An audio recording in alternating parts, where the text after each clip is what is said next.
Welcome to Malaysia. నిన్న శ్రీలంక నుంచి ఈరోజు మలేషియాకి వచ్చాక మలేషియాలో కౌలాలంపూర్ సిటీ అని ఫేమస్ చాలా. అది మనకు ప్రభాస్ సినిమా ఉంటుంది కదా, మలేషియా అండ్ సింగపూర్లోనే ఉంటుంది ఆ సినిమా షూటింగ్ అంతా. ఇప్పుడు వచ్చేసి పబ్లిక్ ట్రాన్స్పోర్టేషన్ కోసం లెవెల్ 1లోకి వెళ్ళాలి. లెవెల్ 1లో అంటే మనము అండర్ గ్రౌండ్లోకి వెళ్ళాలి. లెవెల్ 1 వచ్చేసి పబ్లిక్ ట్రాన్స్పోర్టేషన్ ఉంటుంది. అక్కడ నుంచి మనము ఈజీగా బస్ క్యాచ్ చేసి కౌలాలంపూర్ సిటీకి వెళ్ళొచ్చు. అక్కడే అంతా అంటే ఈ కౌలాలంపూర్ సిటీకి ఎక్స్ప్లోర్ చేయాల్సింది అంతా అక్కడే ఉంటుంది. ఇక్కడ ఫ్రాడ్స్ కూడా ఉంటాయి.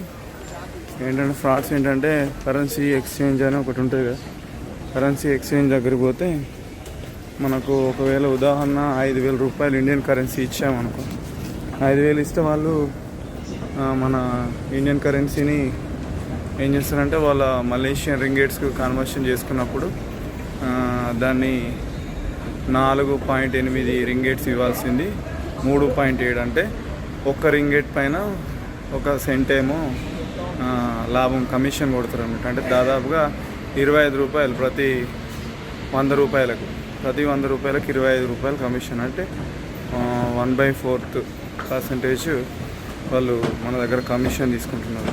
మన దగ్గరే కాదు, Indian currency, US dollars, Europe కంట్రీకి సంబంధించిన కరెన్సీ, ఏ కరెన్సీ అయినా కూడా 1/4 అనేది పర్సంటేజ్ తీసుకుంటున్నారు వాళ్ళు. ఇప్పుడు మళ్ళీ ఇలాంటి డోర్ ఓపెన్ అయ్యేది అవన్నీ ఉంటాయి.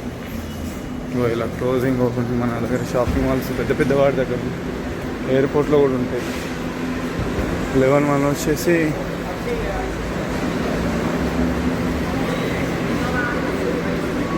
గవర్నమెంట్ బస్సులు, అదే ఇక్కడ కౌలాలంపూర్ సంబంధించిన ప్రైవేట్ ట్రాన్స్పోర్టేషన్ అవన్నీ మనం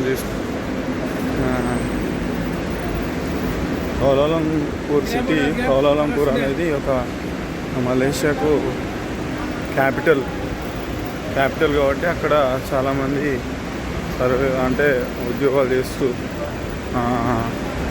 ఇంకా బిజినెస్లు చేస్తూ, ఇంకా ప్రైవేట్ ఎంప్లాయీస్గా పనిచేస్తూ చాలామంది సర్వైవ్ అవుతారు. ఇండియన్స్ మాత్రం అందులో మోస్ట్ ఆఫ్ ది పీపుల్ ఇక్కడ సెటిలర్స్ ఉంటారు.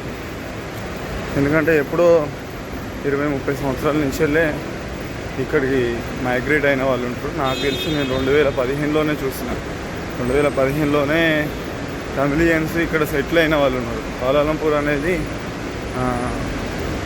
ఒక ఏషియా మంచి జాబ్ ఆపర్చునిటీస్ అంటే అప్పట్లోనే ఉన్నాయి. ఇప్పుడు పరిస్థితి అయితే తెలియదు. అప్పట్లోనైతే మంచి జాబ్ హబ్గానే ఉండే.